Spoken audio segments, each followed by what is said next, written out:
Ron DeSantis has ended his political campaign. Let's tune in. Ron DeSantis, the governor of Florida, who had been when he got in, the one to beat Donald Trump. And now what we're seeing is that he only survived one contest, only survived Iowa, and he is dropping out of the race before voters even go to the polls here where I am in New Hampshire, day after tomorrow. This is a really stunning decision, a stunning decline for a candidate who had millions and millions of dollars. All of the donors who were kind of not into Donald Trump at the beginning of this process, way before he even got into the race back in May, they said Ron DeSantis is our guy. But he clearly felt that that was not going to happen for him. The money was drying up, and the polls were making clear that he was not going to be able to make it very far. And that is a deadly combination when you are running for president. Just in our poll today, Frederica, he got only 6% here in New Hampshire. He has not been advertising here, for example, since November. And that just kind of gives you a sense of where things are. You go back to Iowa just last week, Frederica, he went to all 99 counties. He made a very big push there, and he didn't win one of them. And so the combination of that, all of the money that he spent, and the lack of traction that he has been getting made it very clear to him and the people in his campaign, the people in his family, that it was the end of the road for him in this particular. So Ron DeSantis has officially dropped out. Victor Ramaswamy has officially dropped out also, and this leaves Nikki Haley, just one left. Now, I don't believe, obviously, that she stands a chance against Trump, but these two that jumped up first, I think they have the best chance, and we're now seeing what the aftermath of this is. Particular race, and he is suspending his campaign, Frederica. Well, Dana, it's still really remarkable because we're talking about the timing of it all. Why now? 2 days ahead of the New Hampshire contest. Oh, wait a minute. We've got that video now in that we want to share with everybody that you were making reference to, Dana. Let's watch and listen. Reminds me why I decided to run for president, to fight for those who've been forgotten in this country. This is America's time for choosing. We can choose to allow a border invasion, or we can choose to stop it. We can choose reckless borrowing and spending, or we can choose to limit government and lower inflation. We can choose political indoctrination, or we can choose classical education. These choices are symptoms of the underlying struggle to ensure that constitutional government can endure and that Western civilization can survive. And we launched this campaign to bring accountability to government, regain sovereignty at our border, and restore sanity to our society.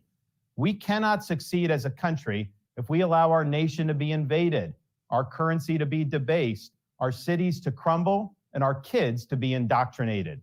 The DC elites who facilitated this mess do not care about you, and they do not work for you. They work for themselves. They seek to accumulate power at your expense to pursue an agenda that is harmful to the American people. Citizens do not serve politicians. It is the duty of politicians to serve you. Talk is cheap. Actions speak louder than words. Reversing the decline of this nation requires leadership that delivers big results for the people we are elected to serve. I have a record of leading with conviction, championing an agenda marked by bold colors, delivering on my promises, and defeating the people who are responsible for our nation's decline. That is the type of leadership we need for all of America.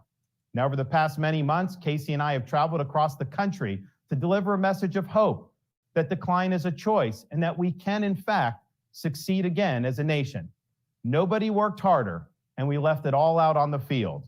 Now, following our second place finish in Iowa, we've prayed and deliberated on the way forward. If there was anything I could do to produce a favorable outcome, more campaign stops, more interviews, I would do it. But I can't ask our supporters to volunteer their time and donate their resources if we don't have a clear path to victory. Accordingly, I am today suspending my campaign. I'm proud to have delivered on 100% of my promises, and I will not stop now. It's clear to me. Now, this is some big news right here.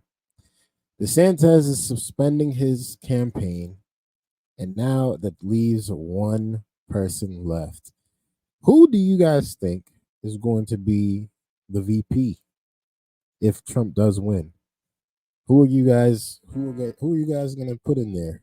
Vivek or DeSantis or Nikki Haley? I don't think Nikki Haley is going to get in there, obviously, but I do think that DeSantis and Vivek have a great chance of stepping in his place. Me that a majority of Republican primary voters want to give Donald Trump another chance. They watch his presidency get stymied by relentless resistance, and they see Democrats using lawfare this day to attack him. Well, I've had disagreements with Donald Trump, such as on the coronavirus pandemic and his elevation of Anthony Fauci. Trump is superior to the current incumbent, Joe Biden. That is clear. I signed a pledge to support the Republican nominee, and I will honor that pledge.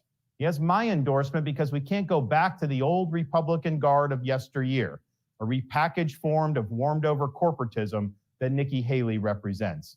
The days of putting Americans last, of kowtowing to large corporations, of caving to woke ideology are over.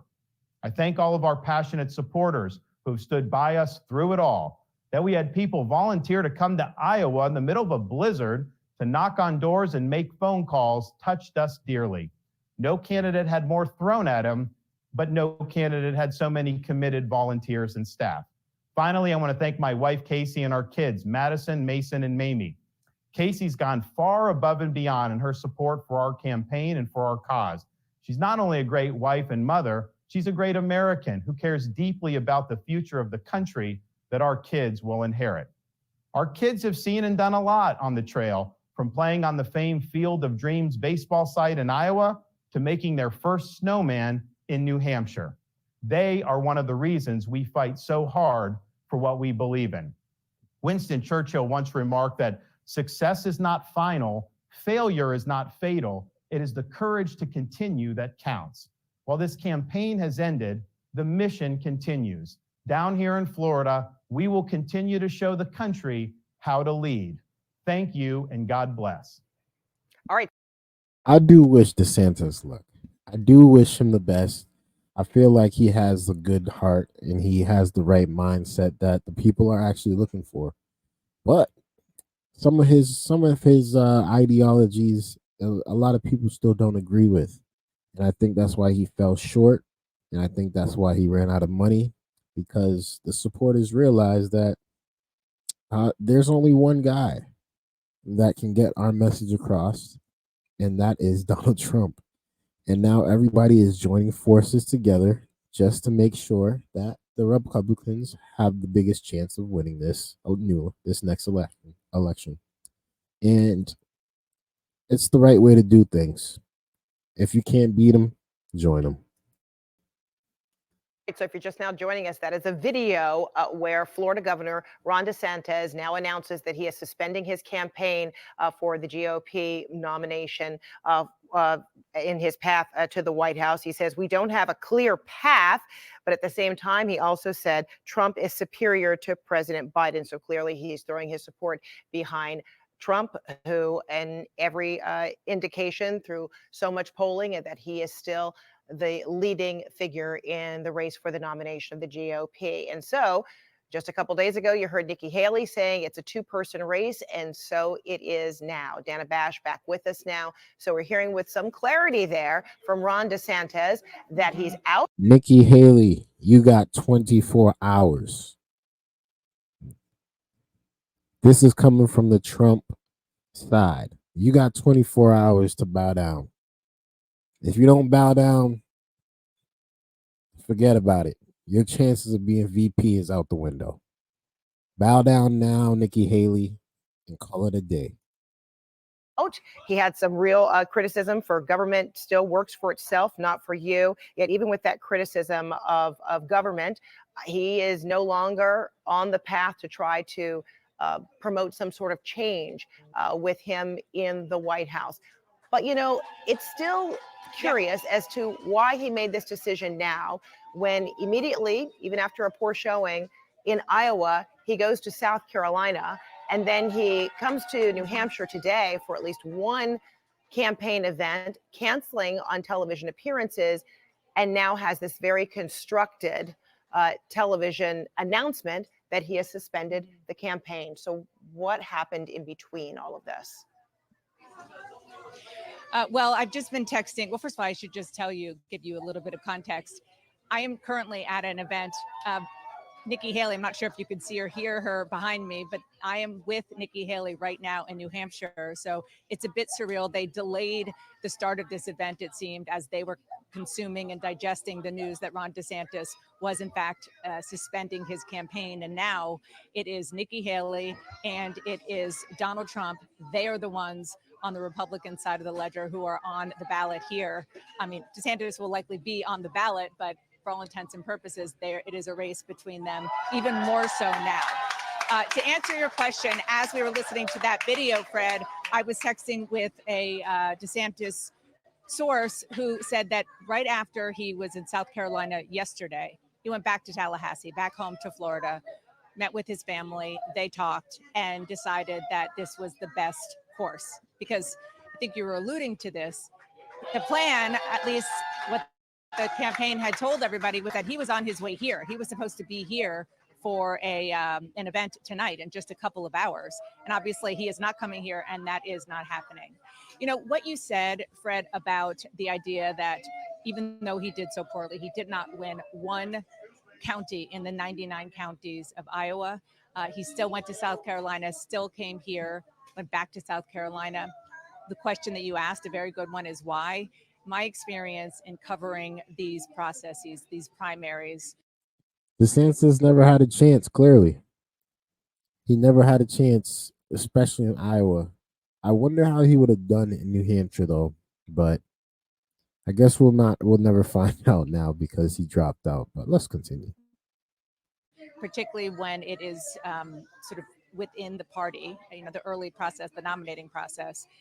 It takes a while for the candidate and the candidate's family and top supporters, but this is a very personal decision to go through, sort of the stages of campaign grief and to figure out that it is in fact the end of the road. And he has been out there for so long, for so many months, mostly in Iowa in recent times.